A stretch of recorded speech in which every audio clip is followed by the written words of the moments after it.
चतुर्थः पाठः सुभाषितानि। भाष मतलब होता है कहना या कथन, बोलना। ठीक है, भाष मतलब बोलना। भाष शब्द से ही भाषा बना है। ठीक है, भाषा को हम क्या करते हैं, जो बोलते हैं वही भाषा है। ठीक है, भाषण करना। ठीक है, बोलना। सुभाषितम, सुंदर भाषा बोलना, वही सुभाषित है। ठीक है, इत्यस्य अर्थः, सु अर्थात सुष्ठ, सुष्ठ मतलब होता है सुंदर। अकथितम, भाषितम मतलब कथितम। तो सुंदर, कथन, सुवचन, सुविचार इत्यादि नामों से भी जाना जाता है हिंदी में, है ना। सम्यक भाषितम सुभाषितम भवति, ये परिभाषा है। सम्यक भाषितम सुभाषितम, सम्यक मतलब अच्छी प्रकार से सोच समझकर बोला गया जो वाक्य है, जिसका एक बृहद अर्थ हो। वाक्य छोटे हों, जैसे मुहावरा। ठीक है, वाक्य बहुत छोटे होते हैं मगर बड़े अर्थों में प्रयोग हो जाते हैं। शोभनम वचनम सुभाषितम, सम्यक वचनम सुभाषितम, शोभनम वचनम सुभाषितम, यह सब परिभाषाएं हैं। ठीक है, इति कथ्यते, इस प्रकार कहा जाता है। सुभाषिते, सुभाषित में महापुरुषाणाम अनुभवः, महापुरुषों का अनुभव। सुभाषित होते क्या हैं, यह महापुरुषों के कथन होते हैं। ठीक है, कोई गांधी जी का होगा और नेताजी का हो सकता है ना, सुविचार किसी का भी हो सकता है। तो अगर साहित्य में आ जाओगे तो कोई कालिदास का सुविचार होगा, कोई जो है चाणक्य जी का होगा। इससे पूर्व में जाओगे तो ऋषि मुनि हुए हैं, है ना, जैसे व्यास ऋषि हुए हैं, जिन्होंने किसकी रचना की है, व्यास ने क्या रचना किया है,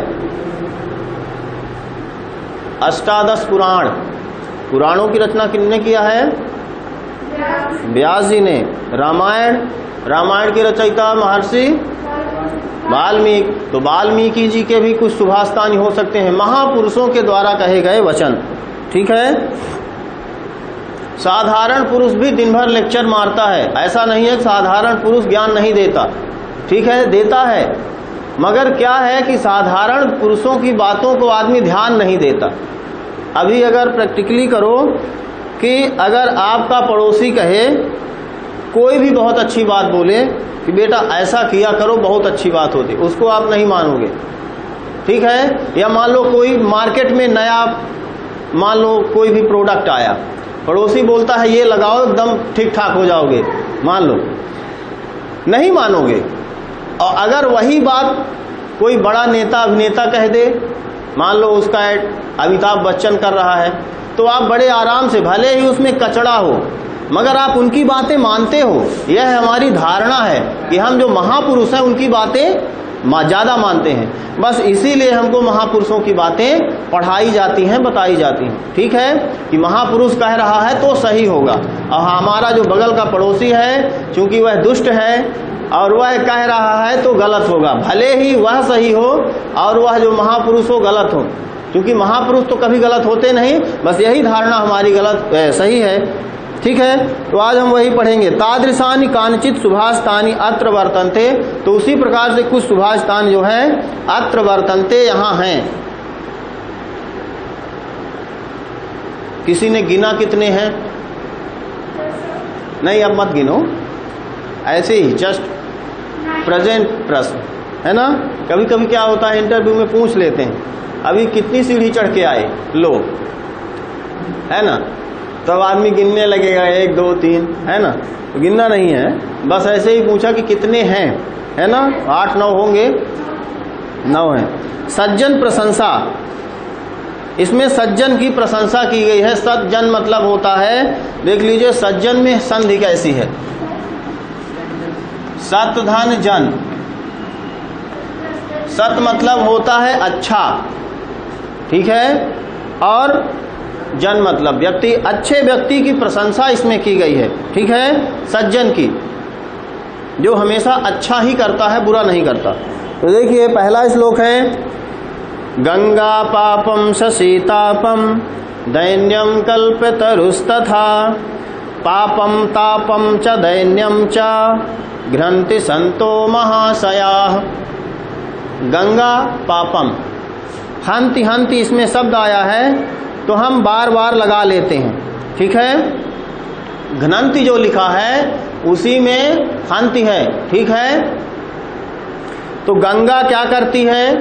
पापम हंति, नीचे लिखा है देखिए, गंगा पापम हंति, अन्वय में गंगा पापम हंति, शशि तापम हंति, कल्पतरु दैन्यम हंति, ठीक है। तो पाप क्या है? गंगा पाप धुल देती हैं। ऐसा हम लोग कहते भी हैं कि हो गया चाहे जितना पाप करें जाके गंगा नहा लेंगे, बहुत खुश होते हैं। पाप करने से बिल्कुल नहीं सब चाहते, तो सावधान हो जाइए, ऐसे पापों को गंगा कदापि नहीं धोती, ठीक है। ऐसे पाप, पाप का मतलब होता है जो अकृत्य हैं, कुकृत्य हैं, जो गलत काम होते हैं वह पाप, वही पाप है। जो अच्छे काम है वही पुण्य है। अच्छे बुरे काम सभी जानते हैं, चोरी पाप है, झूठ बोलना पाप है, किसी का धन छीनना पाप है, किसी का उपकार करना पुण्य है, ठीक है, किसी की सहायता करना, ठीक है, किसी की किसी प्रकार की मदद करना वह पाप पुण्य है, सॉरी। तो ऐसे कृत्य, ठीक है, ऐसे पाप जो व्यक्ति से भूलवश हो जाए, जानबूझ के नहीं, अगर जानबूझ के किया तो पाप, ठीक है, और अगर अज्ञानवश किया तो भी पाप। तो दो तरह के पाप हो गए, गलत काम, गलत काम मतलब गलत, फिर वह चाहे भूल से हो या जानबूझकर, दोनों पाप है। तो गंगा कौन सा क्षमा करती है? केवल ये वाले जो आपसे भूल से हुए हैं। जैसे आप रास्ते से जा रहे हैं, चींटी मिली, आपने नहीं देखा क्योंकि आपकी आंख इतना सूक्ष्म रास्ते में नहीं देख सकती है, या आप रास्ता देख रहे हैं नीचे नहीं देख रहे हैं, तो भूल से उस चींटी का जो है हत्या हो जाती है। वह आपके भूल से हुई, आपने जानबूझकर उस पर पैर नहीं रखा। उस पाप को जो है गंगा बिल्कुल धो देगी। कि जो अज्ञान से हुए हैं, जिनको हमने कभी जानबूझ के नहीं किया, वह पाप बिल्कुल गंगा धो देगी, क्योंकि गंगा के लिए वरदान है। अब अगर जानबूझ के पाप करो फिर चाहो कहो कि हम जाएं गंगा जी नहा लेंगे सारे पाप धुल जाएंगे, तो ऐसा नहीं है, ठीक है। तो गंगा पाप को धोती है, ठीक है, यह गंगा का काम है। एक ही काम है गंगा का, कहा जा रहा है यहाँ पे कि गंगा का एक ही काम है कि वह पाप को धोती है। शशि तापम हंति, ताप मतलब होता है गर्मी, तो चंद्रमा होता है वह ठंडा होता है, शीतल होता है, तो वह क्या करता है? गर्मी को हनन करता है, गर्मी दूर करता है, ठीक है। और कल्प तरु, कल्प तरु जानते हो, विशेषता जानते हो? कल्प मतलब होता है कल्पना, तरु मतलब होता है वृक्ष। उस वृक्ष के नीचे खड़े हो जाने पर या बैठ जाने के बाद आप जो कल्पना करें वही प्रकट हो जाए, तो उसको कल्पतरु कहते हैं, ठीक है। और वह वृक्ष स्वर्ग में था, ठीक है। ऐसा माना जाता था कि कभी कभार पृथ्वी में आया था, मगर उसको कोई पहचानता नहीं है, ठीक है। तो चलिए, कल्पतरु की यही विशेषता थी कि कोई गरीब व्यक्ति है उसकी सारी दरिद्रता दूर कर सकता है, ठीक है, क्योंकि वह भाई गरीब है तो धन की इच्छा करेगा, अपनी जो है भौतिक वस्तुओं की अपेक्षा करेगा और अमीर हो जाएगा।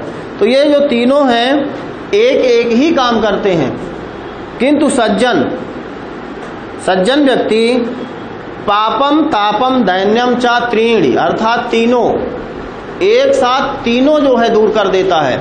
अर्थात संत का यदि आपको जो है सानिध्य मिल जाए, सज्जन का सानिध्य मिल जाए, तो उससे पाप भी दूर हो जाते हैं और ताप भी, मन की जो गर्मी है, मन की अकुलाहट है, यहाँ गर्मी से मतलब क्या है? मन की बेचैनी, ठीक है, मन में बहुत सारे भ्रम रहते हैं, तो वह भी दूर हो जाता है। और दीनता भी, दीनता का मतलब यहाँ जो वैचारिक दरिद्रता है, बहुत सारे लोगों के पास करोड़ों हैं फिर भी अपने आप को जो है दरिद्र समझ रहे हैं कि अभी हमारे पास कुछ नहीं है। ऐसा होता है, बहुत सारे असंतोषी लोग हैं, ठीक है। अब बहुत सारे ऐसे जो अच्छी संतोषप्रद सोच वाले हैं, वो थोड़े में भी सुखी हैं, हमारे पास जितना है बहुत है। तो वही है कि जब सज्जन व्यक्ति का सानिध्य हो जाएगा, संत का सानिध्य हो जाएगा, तो तीनों नष्ट हो जाएंगे, ठीक है। आपके दिमाग से ये तीनों निकल जाएंगी और आप अपने आप को अच्छा महसूस करेंगे, मतलब वही चीज है, ठीक है। तो कहने का मतलब एक लाइन में अगर अर्थ समझो, गंगा पाप का नाश करती है, चंद्रमा ताप का नाश करता है, और कल्पतरु गरीबी को दूर करता है। किंतु सज्जन या संत जो है व्यक्ति, महान व्यक्ति जो होता है, वह तीनों को नष्ट कर सकता है या नष्ट करता है, तीनों दूर कर देता है, तीनों समस्याएं एक साथ दूर कर देता है। ठीक है। दान की प्रशंसा हो रही है कि दान से क्या क्या होता है, दान से क्या क्या संभव है। ठीक है। तो दानेन भूतानि वशी भवन्ति, दानेन वैराण्यपि यान्ति नाशम, परोपि बंधुत्व मुपैति दानैर, दानम हि सर्वव्यसनानि हन्ति। ठीक है। देखिए, दानेन भूतानि वशी भवन्ति, दानेन हर बार, दानेन जो भी काम होगा दानेन हर बार लगाएंगे। कितने कृत्य है? भूतानि वशी भवन्ति। दान से क्या होता है? भूत मतलब संस्कृत में भूत का मतलब जीव होता है। भूत का मतलब भूत नहीं होता वो वाला, इंग्लिश में क्या कहते हैं भूत को? होस्ट, घोस्ट, घोस्ट है ना, घोस्ट वाला नहीं। भूत मतलब जीव, पीपल, एनीबडी, जीव जो होता है वह वशी भवन्ति, वशीभूत हो जाते हैं। आप दान करके सबको अपने अनुकूल कर सकते हैं। दान का मतलब होता है जिसकी जो जरूरत हो उसके अनुरूप दान करेंगे, देंगे, उसकी सहायता करेंगे। दान से मतलब यही है भाई, जिसके पास करोड़ों हैं उसको आप थोड़ी दोगे 1000 2000, यदि आपको देना है तो उसको दोगे, कोई मतलब नहीं। मगर जिसको 100-200 की आवश्यकता है, उसको आप 1000 दान कर रहे हो, उसके लिए वह सार्थक है। तो दान की जगह है कि दान पात्र को देना है, कुपात्र को नहीं देना है, जो लेने के योग्य है, जिसे चाहिए, है ना। और दूसरी चीज दान में विशेषता है कि दान अपनी क्षमता के अनुसार देना है, चोरी करके दान नहीं देना है। यदि आप नहीं दे सकते हैं तो मत दीजिए। कहीं भी दान की बाध्यता नहीं है ना। दान आवश्यक नहीं है, ये भी आप जान लीजिए। दान आवश्यक नहीं है। दान क्या है? दान योग्यता है। अगर आप योग्य हैं तो करिए, नहीं योग्य हैं मत करिए। शास्त्रों में कहीं भी जबरदस्ती दान नहीं करवाया जा सकता, ना ही कोई विधान है। यदि आप योग्य हैं तो करिए, नहीं योग्य हैं मत करिए, जिसके जो योग्य है।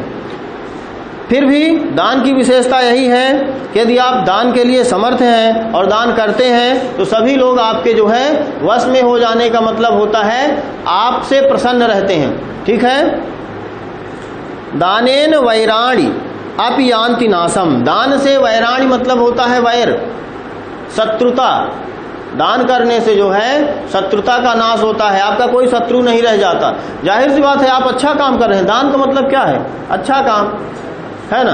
आप अच्छा काम करेंगे तो शत्रु जो है अपने आप नष्ट हो जाएंगे, ऐसा कहा गया है।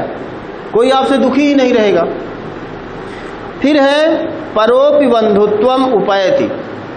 परो मतलब होता है पराया, परह अपि, परोपि में संधि है, परह धन अपि। अब परह मतलब होता है दूसरा, तो दूसरे भी, यानी पराये भी बंधुत्वम, बंधु मतलब होता है भाई, पराये भी भाई जैसा व्यवहार करते हैं। ठीक है। दान की विशेषता यही है कि पराये भी भाई जैसा बर्ताव करते हैं। और आगे कह रहे हैं कि दानम ही सर्व व्यसनानि हन्ति। दान क्या है? सर्व व्यसन, सभी जो है बुराइयां दूर कर देता है। ठीक है। तो दान की ये विशेषताएं हैं, मगर कंडीशन याद रखना कि यदि समर्थ है तो ही दान करना। घर में मान लो कि अब वो बहुत बड़े महान चरित्र का उदाहरण होता है जो अपने थाली का निवाला भी दूसरों को दान दे देता है। ठीक है। अब शायद कलयुग में ऐसा बहुत कम देखने को मिलता है कि अपना निवाला, यानी खुद खाने बैठे हों। कोई ऐसा कहानियों में आपने सुना होगा, खुद खाने बैठे थे, भिखारी आ गया तो उसको भी दान कर दिए। मगर अब इस कलयुग में ऐसा तो कोई नहीं करता, है ना। तो इतना नहीं कर पाओगे, कोई दिक्कत नहीं है, घर का उठा के नहीं देना है कि खुद भूखे मरो। अब कलयुग में तो ऐसा संभव नहीं है, मगर यदि सक्षम हो तो करो, नहीं सक्षम हो कोई बाध्यता नहीं है, मगर यदि है तो करना चाहिए। ठीक है। क्योंकि वही चीज है दयानंद सरस्वती वाला कि यशः शरीर, यश रूपी शरीर ही जीवित रहता है। और वह यश कैसे प्राप्त होता है? सत्कर्मों से। सत्कर्म में दान भी एक कर्म है। अच्छे काम ही जीवित रहते हैं आपके पीठ पीछे, है ना, बाकी सब नष्ट हो जाता है। चलिए, उद्यम प्रशंसा। उद्यम मतलब होता है परिश्रम, ठीक है, मेहनत, जिससे आप सब कतराते हो। आप सब का मतलब सभी, हम भी हैं, ठीक है। सभी आज मेहनत करने से कतराते हैं। ज्यादा से ज्यादा जो है आराम, है ना। रोबोट क्यों बना रहे हैं बताओ? आराम के लिए, ठीक है। रोबोट का कोई काम नहीं है। हम बैठे हैं, रिमोट क्या है? आराम है ना। हम यहाँ बैठे बैठे उसको स्विच ऑन करना है, कितना कंट्रोल करना है, सब रिमोट से कर रहे हैं। रोबोट भी यही करेगा आगे चल के। यानी हम धीरे धीरे स्थिर हो जाएंगे, हम मशीन हो जाएंगे और मशीनें जो है मानव हो जाएंगी। भाई मशीनें चलेंगी, हम बैठेंगे, यही तो है। तो धीरे धीरे आदमी जो है परिश्रम छोड़ रहा है, मशीनों से काम करवा रहा है। तो उद्यम की जो है प्रशंसा हो रही है, परिश्रम की देखिए प्रशंसा हो रही है यहाँ पे कि परिश्रम करने वालों के लिए क्या चीजें हैं। तो देखिए, नात्युच्च शिखरो मेरुर, यहाँ पे क्या होगा कि एक पद दूसरे में जुड़ा है, ठीक है। तो देखिए, नात्युच्च शिखरो मेरुर, उसका जो रू के ना के ऊपर रहा है वो मेरु के साथ पढ़ा जाएगा, ठीक है। तो नात्युच्च शिखरो मेरुर नाति नीचम रसातलम, नाति अलग है, वहां से अलग करेंगे, है ना। तो नात्युच्च शिखरो मेरुर नाति नीचम रसातलम व्यवसाय द्वितीया नाम नाप्य पारो महादधि, महोदधि, सॉरी महोदधि। महोदधि मतलब होता है महाधन, उदधि, उदधि मतलब होता है सागर। अब महा लग गया तो महासागर, है कि नहीं। तो देखिए क्या कह रहा है कि व्यवसाय द्वितीया नाम कृते, व्यवसाय द्वितीया नाम परिश्रमी व्यक्ति के लिए क्या? अपारो ना, अपार नहीं है। अपार मतलब होता है वही ना पार, अपार, जिसे पार नहीं किया जा सकता। महासागर, ठीक है, तैर कर तो पार नहीं किया जा सकता, मगर हाँ पार किया जा सकता है, ठीक है। तो जो परिश्रमी व्यक्ति के लिए है उसके लिए महासागर भी अपार नहीं है, अर्थात पार कर जाने योग्य है। पार कई भी कर भी चुके हैं, ठीक है। आप रिकॉर्ड में पढ़ सकते हो, कई लोगों ने 7 समुंदर पार कर चुका है हाथ वाली नाव से चल कर। पढ़े हो कि नहीं पढ़े हो? पढ़ा करो कुछ जीके वगैरह, ठीक है, कि एक छोटी सी नाव लेके, ठीक है, और एक ही व्यक्ति है, अकेला है, तो नाव से चल के अकेले, मतलब पतवार खे के अकेले 7 समुंदर की यात्रा कर लिया। अब सोचिए, हालांकि समय भी लगा होगा, मेहनत भी लगी, मगर उसके लिए असंभव नहीं था। हमारे लिए असंभव है कि पूरी उम्र बीत जाएगी, है ना, ऐसा सोच लेते हैं, मगर जो परिश्रमी है उसके लिए वह कुछ भी नहीं है। तो देखिए, जो परिश्रमी व्यक्ति है उसके लिए महासागर अपार नहीं है। और क्या है? ना अति उच्च शिखरो, नात्य, नात्य में ये संधि है, ना नात्य लिखा है, फिर ऊ है, फिर क्या है? च शिखरो। बस इतने में देख लो, आगे संधि नहीं है। तो यहां पे है ना अति उच्च, नात्युच्च में ये संधि है, तो एक बार दीर्घ संधि है, फिर यण संधि है। ना अति उच्च, बहुत ऊंचा नहीं है। अति उच्च मतलब बहुत ऊंचा, अन्ना मतलब नहीं है, बहुत ऊंचा नहीं है। किसके लिए? व्यवसायी व्यक्ति के लिए, परिश्रमी व्यक्ति के लिए क्या सी ऊंचा नहीं है? शिखरो। शिखर मतलब होता है पहाड़। कोई भी पहाड़ कितना भी ऊंचा चोटी हो, उस परिश्रमी व्यक्ति के लिए वह ऊंचा नहीं है। फिर है नाति नीचम रसातलम। रसातल मतलब होता है पाताल। उसके लिए नीचे मतलब पाताल भी नीचे नहीं है, अर्थात उसके लिए पाताल में भी जाना संभव है, बिल्कुल संभव है, असंभव नहीं मानता। और नीचे लाइन में वही है कि नाप्य पारो महाउदधि, उसके लिए महासागर भी अपार नहीं है। परिश्रमी व्यक्ति के लिए कहने का मतलब कुछ भी असंभव नहीं है। बात समझ में आ गई? तो इसलिए परिश्रम से कतराना ही नहीं है। आपके लिए क्या सीखना है कि आप ये सोचते हो कि हम इतना नहीं ला सकते हैं परीक्षा में, ठीक है, या जैसे तैसे 10th पास कर लिए तो आपको लगेगा 12th बड़ा कठिन है, नहीं कर सकते। क्यों नहीं कर सकते? आप परिश्रम है, आपके साथ परिश्रम जुड़ा तो है, आप परिश्रम करोगे संभव है। फिर आप और सोचोगे कि पढ़ लिख तो जैसे तैसे लिए कंपटीशन बहुत है, तो आप परिश्रमी हो, आपके लिए कंपटीशन भी कुछ नहीं है। आपको तो एक चाहिए। अगर मान लीजिए नौकरी है, 100 वैकेंसी है, आपको एक चाहिए, आखिर 100 को तो मिलेगी। वह 100 वही होंगे जो मेहनती होंगे। आपको अपने को मेहनती वाले उसमें लेके जाना है बस। जब आप उसमें लेके चले जाएंगे तो आपको नौकरी भी मिल जाएगी। तो बस ये चीजें हैं जब आप सोचने लगोगे कि मेहनत। अब आ जाइए वीर पुरुष प्रशंसा, ठीक है। कुछ लोग हो सकता है सेना में चले जाएं, है ना, पुलिस में चले जाएं, तो उनके लिए वीरता की प्रशंसा सुन लीजिए, ठीक है।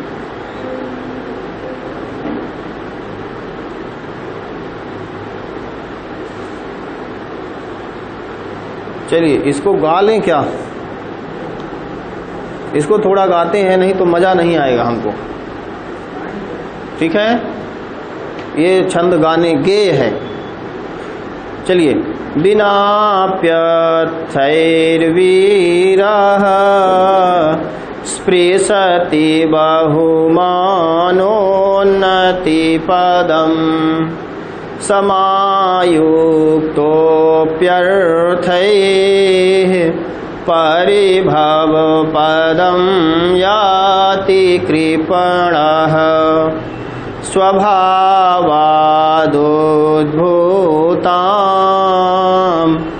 गुणसमुदयावाप्ति विषयां द्युतिं संहिं स्वां किं धृतकनकमालोऽपि लभते। बहुत अच्छा श्लोक है, ठीक है। शेर शेर होता है और कुत्ता कुत्ता होता है। कहा जाता है ना कि जो है गधे को कितना भी शेर की खाल पहना दो मगर वह शेर नहीं हो सकता। भले उससे कोई भयभीत हो, ठीक है, मगर वह शेर नहीं बन सकता। इसमें वही कहा गया है कि वीरः, जो वीर पुरुष होता है, अर्थैः बिना, अन्वय में आप देखिएगा तब आप एक सीधे लाइन में है, उसी के अनुसार हम अर्थ बताएंगे। तो वीरः जो होता है अर्थैः बिना, बिना अर्थ मतलब होता है धन, धन के बिना। जिनकी यह धारणा है कि जो है धन से ही सम्मान पाया जा सकता है, तो ऐसा नहीं है। जो वीर पुरुष होते हैं वह बिना धन के ही उन बहुमानो, मानो मतलब होता है सम्मान, बहुत सा सम्मान जो है पा लेते हैं, ठीक है। कृपणः अर्थैः समायुक्तः, कृपणः मतलब होता है कंजूस व्यक्ति। वह धन होते हुए भी परिभव पदम याति, ठीक है, अर्थात उसको सम्मान नहीं मिलता, वह उसको आप नीचे रखते। मतलब इसमें तुलनात्मक अध्ययन हो रहा है कि एक जो है कंजूस व्यक्ति है और एक तरफ वीर है, ठीक है। तो अगर आप कहो कि जो धनी है वही जीतता है, वही सम्मान को पाता है, तो ऐसा नहीं है। जो वीर पुरुष होते हैं बिना धन के ही जो है हमेशा ऊंचे रहते हैं, सम्मान को पाते हैं और जीतते हैं। फिर है क्या है, गुण समुदाया वाप्ति विषयाम स्वभावात उद्धृताम, ठीक है। देखिए क्या होता है, गुणों के समुदाय को प्राप्त करने वाली को, कहने का मतलब ये है, इसमें अर्थ तो बहुत ही विचित्र दिया है, ठीक है। देखिए यहाँ बात हो रही है सम्मान की, ठीक है, कि अगर मान लो कि सिंह और शेर है, ठीक है, सिंह और शेर है, तो क्या करो कि कुत्ता और शेर, स्वाम मतलब होता है कुत्ता, कुत्ते को क्या करो, धृत कनक, कनक मतलब होता है सोने का, सोने का माला आदि पहना दो, ठीक है, तो भी वह कभी सिंह नहीं बन सकता। ठीक है, कहने का आशय बस यही है कि कुत्ते को कितना भी अच्छे से जो है शेर के जैसा उसको बहुत सब कुछ लाद दो, मगर शेर शेर ही है और कुत्ता कुत्ता ही है। ठीक है, थोड़ा कम समझ में आया?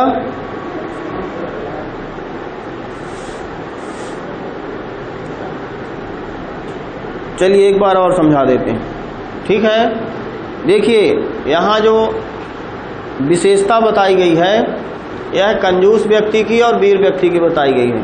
ठीक है, दोनों को तुलनात्मक बताया गया है कि जो कंजूस व्यक्ति होता है उसके पास यद्यपि बहुत सारा धन होता है, ठीक है, और एक वीर पुरुष होता है उसके पास धन नहीं होता। ठीक है, किंतु एक जो कंजूस व्यक्ति होता है वह उस हद तक सम्मान नहीं पाता जिस हद तक एक वीर पुरुष पाता है। ठीक है, आज भी है। एक उदाहरण के तौर पर गांव का सेठ ले लो और एक जो वहां पे बॉर्डर पे लड़के जो एक सेना का जवान यदि मृत्यु को दोनों प्राप्त हों एक ही दिन, ठीक है, वीरता की कहानी बस यहीं से लो, दोनों एक गांव का सेठ, कंजूस सेठ, ठीक है, सेठ से यहाँ जाति से मतलब नहीं है, ध्यान रखना, आज सभी वर्ग व्यवसायी बन चुका है। ठीक है, इसमें जाति की बात मैं नहीं कर रहा हूँ, हर वर्ग व्यवसायी है, हर वर्ग सेठ है। ठीक है, तो वो उसी दिन उसकी भी मृत्यु हो और उसी दिन कोई सेना के जो है एक जवान जो है उसी गांव का, और अब आप देखोगे कि दोनों में की मृत्यु होने पर किसको ज्यादा सम्मान मिलता है। ठीक है, बस इतने से ही अगर पैसे की बात करोगे तो एक जवान यानी एक जो सेना का व्यक्ति है वह बहुत मामूली रकम उसके पास होती है, बहुत कम सैलरी में काम करता है, और एक सेठ जिसके पास अकूत संपत्ति होती है मगर सम्मान की दृष्टि से कौन देखा जाता है। बस यही अंतर है। ठीक है, तो यही बात बताई जा रही है। ठीक है, तो स्वभावात उद्भूताम, यहाँ क्या है, यहाँ स्वभाव की महिमा बताई गई है। जो वीरता एक स्वभाव है वह जो है आपको श्रेष्ठ बनाता है। ठीक है, जिस प्रकार से सिंह की कांति होती है, सिंह की कांति मतलब शेर जैसा जो है व्यक्तित्व जो है वह कुत्ता नहीं प्राप्त कर सकता, चाहे भले ही उसके सोने चांदी आभूषण से लाद दो, मगर कुत्ता शेर की कांति अर्थात शेर के स्वभाव को नहीं प्राप्त कर सकता। उसी प्रकार कंजूस व्यक्ति भी वीर पुरुष की जो है विशेषता को, उसके गुण को उसको नहीं पा सकता। कहने का मतलब यही है। ठीक है, कंजूस व्यक्ति को हटा दो, एक धन युक्त व्यक्ति वीर पुरुष की बराबरी नहीं कर सकता। ठीक है, 2 मिनट और लेंगे, इस वाले को पूरा कर देते हैं। अगला है गुणाः कुर्वन्ति दूतत्वम दूरेपि वसताम सताम केतकी गंधमाघ्राय स्वयं आयान्ति खटपदाः। ठीक है, ये सब छोटे छोटे श्लोक आपको याद करने के लिए सरल हैं, 2 लाइन वाले जल्दी याद होंगे, छोटे छोटे ही याद कर लेना।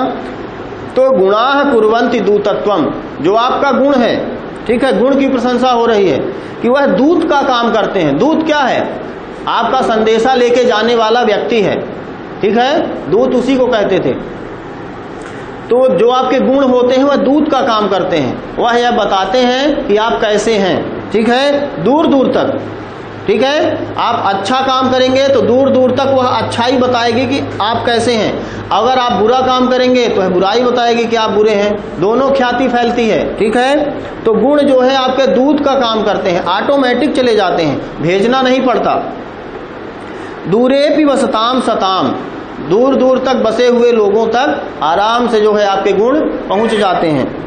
किस प्रकार से, जिस प्रकार से केतकी गंध माघ्राय, केतकी मतलब होता है केवड़ा, केवड़ा केवड़ा फूल होता है ना, तो केवड़े के गंधम आघ्राय, गंध को सूंघ कर, ठीक है, स्वयं आयान्ति खटपदाः, खटपद मतलब होता है भंवरा, पद मतलब होता है पैर, भंवरे के 6 पैर होते हैं, तो भंवरे को खटपद कहा जाता है। मतलब जिस प्रकार से केतकी की गंध सूंघ करके भंवरे स्वतः आ जाते हैं, उसी प्रकार व्यक्तियों के गुण जो है स्वतः ही दूर दूर तक चले जाते हैं। ठीक है, कुछ करना नहीं पड़ता।